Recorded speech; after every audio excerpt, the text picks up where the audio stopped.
So the Amadiba Crisis Committee, a community-led organization, says it's a terrible decision to deploy the SANDF to help fight extortion. The group has hit back at what the Eastern Cape Premier Mabuyane said regarding the deployment of soldiers at the Mtentu bridge. This morning, my colleague Aldrin Sampear will be in conversation with the committee to weigh in on this matter. Aldrin, over to you. Yeah, indeed. Yesterday, you remember, Naledi, we spoke to Mabuyane, the Premier of the Eastern Cape, which is one of those provinces that has become the hotspot for extortionists as well as the so-called construction mafia. And I asked him about a proposal that he had made before and that he has been calling on the SANDF to be deployed to the province. And I asked him, since the intervention by the National Intervention Unit as well as the National Police Management, is he satisfied with that intervention, or does he still believe that there is a need for the SANDF to be deployed? Just take a listen to what he had to say. Yes, I would still insist, because I raised the issue of the deployment of soldiers to focus more on the catalytic project. This province is underdeveloped. We just can't afford any delay on any road construction, on any key catalytic project like Mzimvubu, etc. So to have soldiers camping around, police will never have capacity to monitor every project that is happening around. But on those key multi-billion projects that are here to change the socio-economic outlook of the province, you definitely need to make sure that projects are done on time, they start on time, they are done on budget. No delays, no crises, no mafia construction that are disrupting them.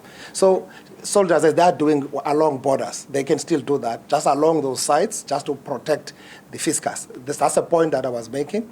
Of course, we saw what was happening in Mthatha and Gqeberha, but with this kind of capacity Minister of Police has brought, I'm quite relieved. There's a huge progress that has been recorded over the last few weeks.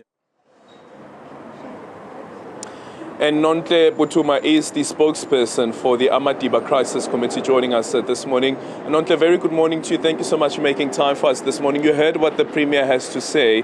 Why is it that as the Amadiba Crisis Committee, you are questioning this intervention, as the Premier is arguing that this is also about protecting key economic infrastructure?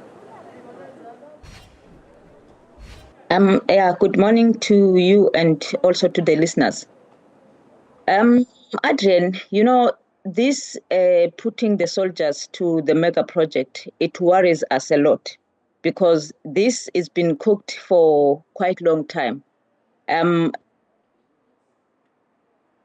Especially on the mega project, the Mtentu Bridge, because the Mtentu Bridge was been blocked in 2018 by the communities of around Amadiba, where they were complaining of jobs that they were being promised, but those jobs were not being put in place. And also, they were trying by all means to make sure that they are negotiating with SANDF, and SANDF was not being available. And even now, there are letters that are multiple that have been sent to SANDF, and then SANDF is not responding to those letters. Instead, SANDF is just sent the police. That is their own response to the communities. Now, when we hear that a Premier of Eastern Cape is preparing to bring the soldiers to protect the project, it's a very worrisome decision. And we wonder if this proposal is also being discussed with the president of South Africa, because also the president have been here quite many times, and also he promised that he's going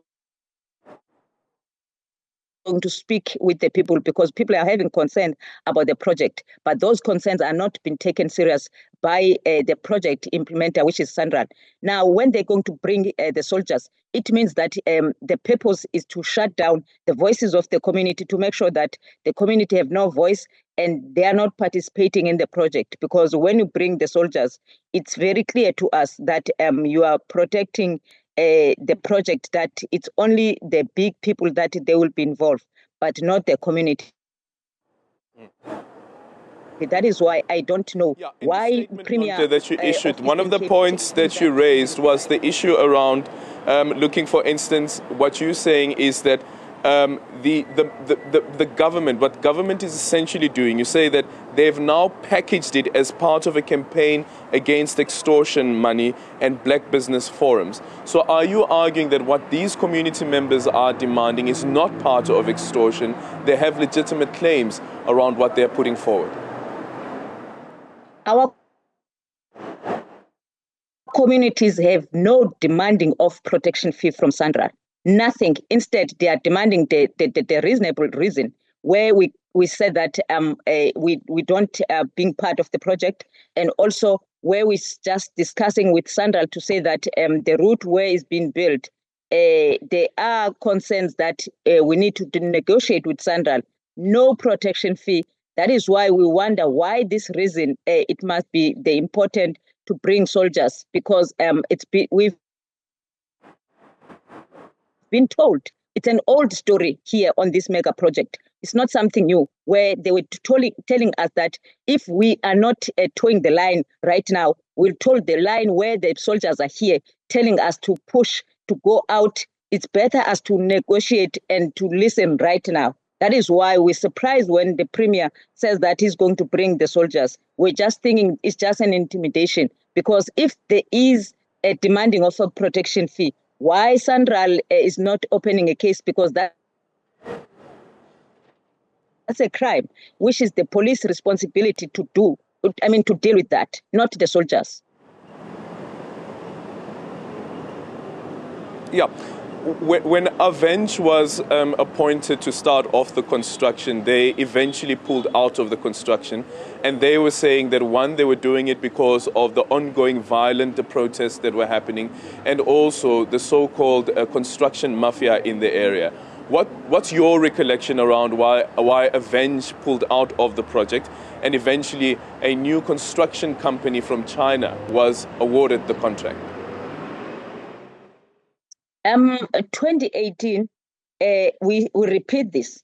SANDF failed to communicate or to talk with the community.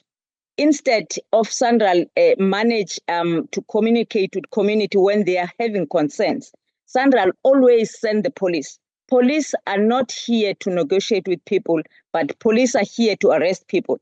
That is the situation right now. Even in 2018, we were expecting that SANDF is going to play a fair game with the community and listen. But the problem here is the SANDF together with our local municipality, which is the Winnie Mandela.